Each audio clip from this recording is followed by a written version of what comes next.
السلام عليكم ورحمة الله وبركاته. soo dhawaada qadaa karin weeyaa laakiin muhiimada ma ahan inaan qadada sharaxo videoga waxaan rabaa inaan uga hadlo nolosha Indonesia yani dhaqaalaha dad badan ay soo weydiiyay insha Allah videogan aan uga bagan doontiin insha Allah bidnillah anigana waxaan idin ka codsanayaa inaad subscribe kii saartaan oo meel dheer ay gaarsiisaan dhaqaalaha Indonesia horta haddii aad family tahay oo kaleeto guud ahaan ama 5 qof ka koobnaada ama 4 qof ka koobnaada nolosheeda kirada maxallahay masaarifta oo qoyska waxa ku filan $500 guryaha kiradooda qaali maahan oo guryaha Indonesia maxallahay guryaha hayga waa qaali laakiin xaafadaha oo shacbi loo yaqaan kulay cidi fahmi karto xaafadaha iska normalka ah oo maxallahay dadka oo reer tabareedka ay degan yihiin dabcan ma ahan guryo dundunsan iyo meel rafaadsan ma ahan waa meel iska normal ah laakiin hay ma ahan xaafadaha soo kaleeto guryaha labada qol oo kaleeto waxa lagu degaa $150 ama maxallaha guryaha wow $200 guryaha filada camal u dhisan oo ganjeel kale laakiin guryaha iska caadiga labada qol iyo fadhiga iyo musqushooda waa $150 guryo kaleeto ayagana waxa jiraan maxallahay qol iyo barso isku furan iyo jiko iyo musqul ayagana guryahaasna waxa waaye $75 waaye yani hooyo ilmaheeda way iska degi karaan oo maxallahay guryaha ugu badan ee ayaga ay sameeyaan ay kirada ugu talagalaan waxa guryaha isku dhex furan ama labada qol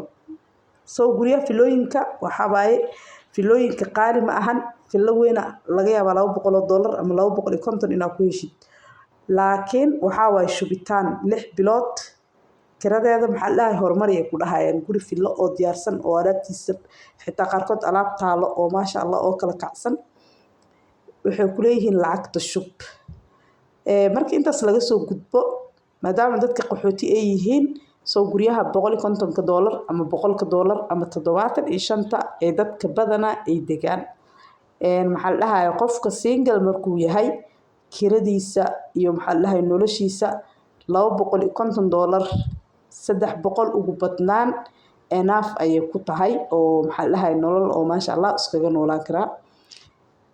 ama single gabar ahaw ama wiil ahaw soo marka maxallahay hooyada kaligeed oo ilmo haysatana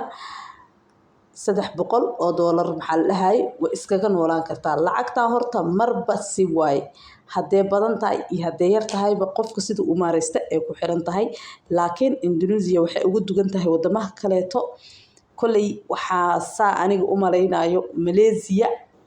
iyo Kenya inay ka raqiisan tahay nolosheeda Soomaaliya kaleeto maxallahay Soomaaliya kala ma dhihi kari Soomaaliya nolosheeda raqiis oo kuleysa u maleynayo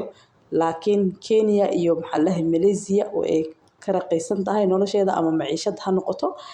ama guryaha noqoto guryaha Malaysia waxa waa deposit iyo waxaas shaqo dheer iyo process dheer waay laakiin Indonesia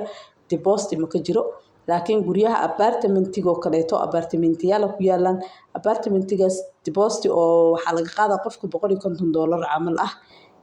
apartmentigan kiradiisa ma badno sida idin sheegay waaye alaabtiisa iyo wax kasta asaga u dhan tahay waa $250 sidee u kala fiican yihiin ilaa $350 waaye kiradiisa asigoo fadhiyaal qolka ciyaalka qolka jiifka jikada all yani oo maxallaha complete ah soo insha Allah inta dhimanna way soo dhameystiri doona soo dhawaada dhamaantiina fiidiyahana maxallahay meel dheer gaarsiiya kulay inaad fahamteen ayaan rajeynayaa dadka u maleynayo qaxootiga inay xero ku jiraan qaxootiga xero kuma jiraan